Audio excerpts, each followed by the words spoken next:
Bukan soal kopi, tapi gaya hidup yang kamu pilih. Cuma 30.000 sehari. Kelihatannya kecil ya, tapi kalau gue bilang, kebiasaan itu bisa bikin kamu kehilangan jutaan rupiah tiap bulan. Kamu masih nganggap sepele? Dan yang lebih parah, kamu bahkan nggak sadar. Ngopi di coffee shop itu nggak salah. Nongkrong, kerja, cari suasana, semua valid. Tapi masalahnya bukan di kopinya. Masalahnya ada di kebiasaan yang kau ulang tiap hari. Dan tanpa sadar, itu jadi gaya hidup. Gue pernah ada di fase itu. Hampir tiap hari ngopi di luar. Awalnya cuma karena butuh suasana. Lama-lama jadi kebiasaan. Cuma 25.000.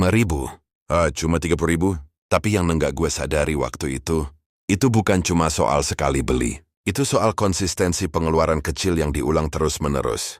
Coba hitung 30.000 sehari. Sebulan hampir 1 juta. Dan itu baru kopi. Belum jajan lain. Belum nongkrong. Belum hal kecil lain yang kayaknya sepele. Di titik itu gue mulai sadar. Masalahnya bukan karena gue suka kopi. Tapi karena gue nggak punya kontrol sama kebiasaan gue sendiri. Kita sering mikir, gue kerja keras, gue pantas nikmatin ini. Nggak salah. Sama sekali nggak salah. Tapi kalau semua jadi alasan, itu bukan self-reward lagi. Itu self-sabotage. Tanpa sadar kita lagi beli kenyamanan, tapi bayar dengan masa depan. Banyak orang ngerasa keuangan mereka stuck. Ngerasa gaji selalu kurang. Padahal, yang bikin bocor bukan hal besar, tapi kebiasaan kecil yang diulang terus.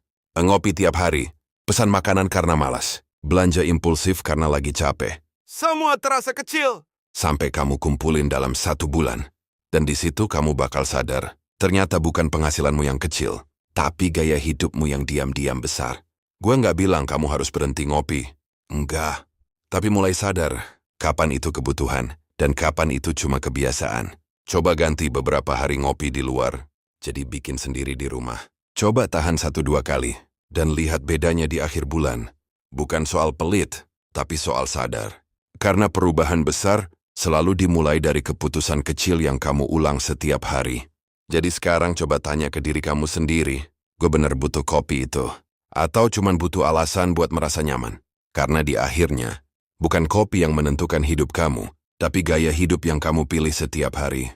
Dan ingat, semua zara ini cuma dimulai dari satu kebiasaan kecil yang kamu anggap cuma 30.000 sehari. Kalau kamu ngerasa video ini bikin kamu mikir, jangan simpen sendiri. Share ke temanmu yang butuh disadarkan. Klik like dan tinggalkan komentar, biar makin banyak orang jalanin versi terbaik dirinya. Sampai jumpa di video berikutnya. Terima kasih.